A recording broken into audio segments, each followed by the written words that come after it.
ይህንን ኤነርጂ እና የኢትዮ ቴሌኮምን ሂስቶሪካል ሜሞሪ ሳስብ እዚህ የምታቆሙ አልመሰለኝም።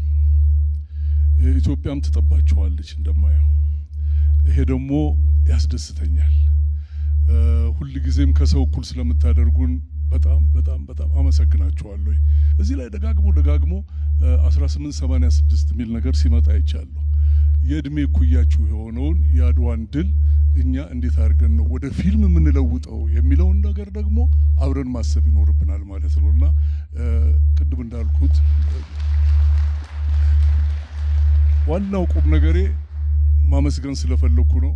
በጣም በጣም ተደስቻለሁ በጣም እና እግዚአብሔር ይስጥልን ስላሰባችሁንም እዚህ ድረስም ይሄን ነገር ስላመጣችሁልን እንግዲህ ይሄንን ነው ማለት እንፈልገው።